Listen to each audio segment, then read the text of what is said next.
இன்றைய தலைப்பு செய்திகள். சென்னை அண்ணா அறிவாலயத்தில் நடந்த கலைஞர் நூற்றாண்டு வினாடி வினா இறுதிப் போட்டியில் பங்கேற்று பேசிய தமிழக முதல்வர் மு க ஸ்டாலின், தமிழகத்தில் இருக்கும் பல கோடி மக்களுக்கு லைஃப் கொடுத்ததால் தான் கலைஞர் இன்னும் லைவாக இருக்கிறார் என்றும், மேலும் தமிழ்நாடு மக்களும் கலைஞரை 1000 ஆண்டுகள் போற்றுவர், கலைஞர் அரசியல் களத்தில் மறுமலர்ச்சிக்கான சட்டங்களை இயற்றினார் என்றும் கூறியுள்ளார். உத்தரப்பிரதேசத்தில் இந்திய உணவுக் கழக உணவு கிடங்கில் தெளிக்கப்பட்ட பூச்சி மருந்தை சுவாசித்த 100க்கும் மேற்பட்ட குரங்குகள் இறந்த நிலையில் அவற்றை ஊழியர்கள் ரகசியமாக புதைத்ததாக போலீசார் தெரிவித்தனர். இது தொடர்பாக FCI ஊழியர்கள் மீது போலீசார் வழக்கு பதிவு செய்தனர். மகாராஷ்டிரா சயோன் கோலிவாடாவில் தொடர்ந்து 10வது முறையாக பிஜேபி MLA-வான தமிழ்செல்வன் புதுக்கோட்டையை சேர்ந்தவர். 40 ஆண்டுகளுக்கு முன் துபாய் வேலையை நம்பி ஏஜென்ட்டால் மும்பையில் இறக்கிவிடப்பட்ட இவர் கூலி தொழிலாளியாக வாழ்வை தொடங்கினார். 2008இல் மும்பை தாக்குதலில் 50 பேரை காப்பாற்றி மருத்துவமனையில் அனுமதித்தார். இவரது உதவி செய்யும் குணத்துக்காக மும்பை வாழ் தமிழர்கள் இவரை கேப்டன் தமிழ்செல்வன் என்று சொல்கின்றனர். கேரளாவின் வடநாடு மக்களவை தொகுதிக்கு நடந்த இடைத்தேர்தலில் காங்கிரஸ் வேட்பாளர் பிரியங்கா காந்தி வெற்றி பெற்றார். அவர் 4 லட்சம் வாக்குகள் வித்தியாசத்தில் CPI வேட்பாளர் சத்யன் மெஹோரியை தோற்கடித்தார். தனது முதல் தேர்தலில் வெற்றி பெற்ற பிரியங்கா முதல் முறையாக நாடாளுமன்ற உறுப்பினராக பதவியேற்க உள்ளார். பெங்களூருவில் கையில் லேப்டாப்பை ஏந்தி கொண்டு ஆபீஸ் மீட்டிங்கில் பங்கேற்றவாறு சாலையில் நடந்து சென்ற நபரின் வீடியோ ஒன்று வெளியாகியுள்ளது. இந்த வீடியோவை Xல் பகிர்ந்த பயனர் ஒருவர், பெங்களூருவின் உச்சக்கட்ட தருணம், பரபரப்பான நகர வாழ்க்கைக்கு மத்தியில் தனது பணியையும் தடையின்றி செய்யும் நபர் என குறிப்பிட்டார். இது உச்சக்கட்ட முட்டாள்தனம் என மற்றொரு பயனர் இந்த வீடியோவிற்கு கமெண்ட் செய்துள்ளார். கர்நாடகாவின் தட்சிண கன்னடா மாவட்டத்தில் 21 வயது சாஹில் என்பவர் மார்க்கெட்டிற்கு கிழிந்த ஜீன்ஸ் பேண்டை அணிந்து வந்ததால் அவரை 3 பேர் வழிமறித்து கோணி ஊசி சணலை வாங்கி அவரது ஜீன்ஸ் பேண்டை தைத்தனர். இச்சம்பவத்தின் வீடியோ சமூக வலைதளங்களில் வெளியானதால் மனவேதனை அடைந்த சாஹில் வீட்டில் பினாயில் குடித்து தற்கொலைக்கு முயன்றார். அவர் தற்போது மங்களூர் தனியார் மருத்துவமனையில் ICUவில் சிகிச்சை பெற்று வருகிறார்.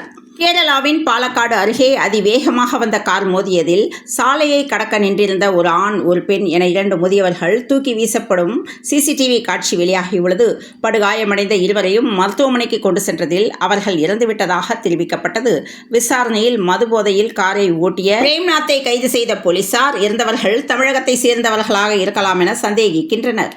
நீலகிரி மாவட்டம் பந்தலூர் அருகே நெலாக்கோட்டையில் காட்டு யானை ஒன்று தனது தும்பிக்கையால் சாலையோரம் நிறுத்தப்பட்டிருந்த காரை தூக்கியதுடன் தந்தத்தால் காரை சேதப்படுத்தியுள்ளது. இச்சம்பவத்தின் காட்சி இணையத்தில் வைரலாகி வருகிறது. இதனை கண்ட அப்பகுதி மக்கள் சத்தமிட்டும் பட்டாசு வெடித்தும் காட்டு யானையை காட்டுப்பகுதிக்குள் விரட்டினர். அமெரிக்காவில் 2015இல் பள்ளியில் பயின்ற 14 வயது மாணவனுக்கு மது கஞ்சா கொடுத்து 20 முறைக்கு மேல் பலாத்காரம் செய்த அப்பள்ளி முன்னாள் ஆசிரியைக்கு 30 ஆண்டுகள் சிறை தண்டனை விதிக்கப்பட்ட நிலையில் அதனை ஓராண்டாக குறைத்து நீதிபதி உத்தரவிட்டார். பலாத்காரம் உட்பட பல்வேறு பாலியல் குற்றச்சாட்டுகள் தொடர்பாக ஆசிரியை மீது பல வழக்குகள் பதிவான நிலையில் அவர் குற்றத்தை ஒப்புக்கொண்டதால் சிறை தண்டனை குறைக்கப்பட்டது. கடலூர் அருகே ஓடும் அரசு பஸ்ஸில் சீட் உடைந்ததில் 52 வயது தையல் நாயகி பஸ்ஸின் பின்பக்க படிக்கட்டு வழியாக சாலையில் விழுந்ததில் இடது கையில் எலும்பு முறிவு ஏற்பட்டது. திருச்சி தொட்டியம் அருகே உள்ள அரசு பள்ளியில் 10ஆம் வகுப்பு பயிலும் மாணவனை தலைமை ஆசிரியர் தாக்கி கையை உடைத்த சம்பவம் நடந்துள்ளது.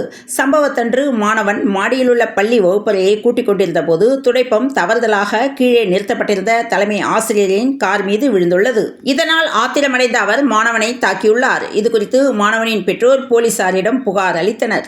குரூப் 1-1B தேர்வுக்கு கருப்புமை பேனா மட்டுமே பயன்படுத்த வேண்டும் என்று TNPSC அறிவிப்பு வெளியிட்டுள்ளது. குளிர்கால கூட்டத்தொடர் நாடாளுமன்ற அனைத்துக் கட்சி கூட்டம் இன்று நடைபெறும் என்ற தகவல் வெளியாகியுள்ளது.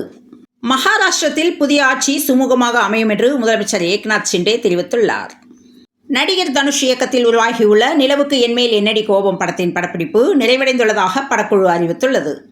மகாராஷ்டிராவில் முறைகேடான விதத்தில்தான் பாஜக கூட்டணி வெற்றி பெற்றுள்ளது என்று VCK தலைவர் திருமாவளவன் தெரிவித்துள்ளார்.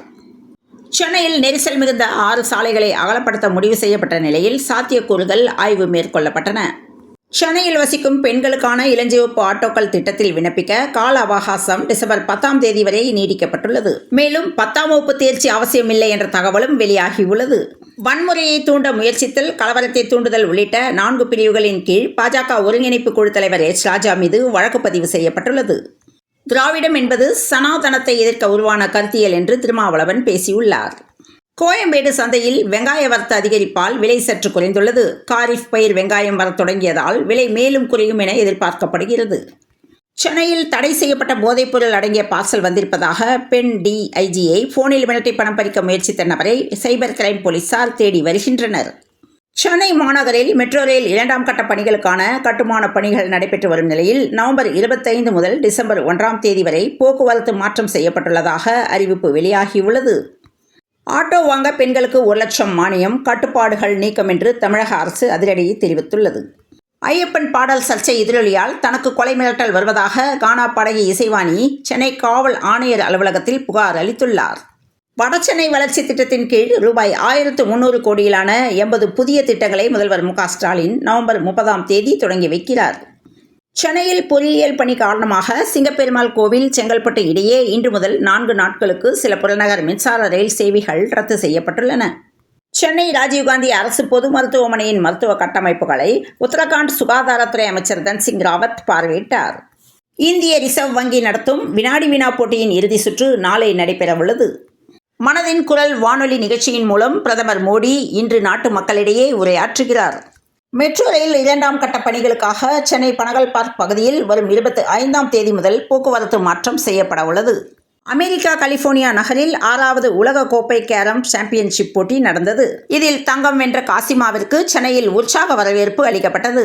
தமிழக வெற்றிக் கழகம் மாநாட்டிற்கு நிலம் வழங்கிய விவசாயிகளுக்கு நேற்று அதன் தலைவர் விஜய் கட்சி அலுவலகத்தில் விருந்து வைத்தார்.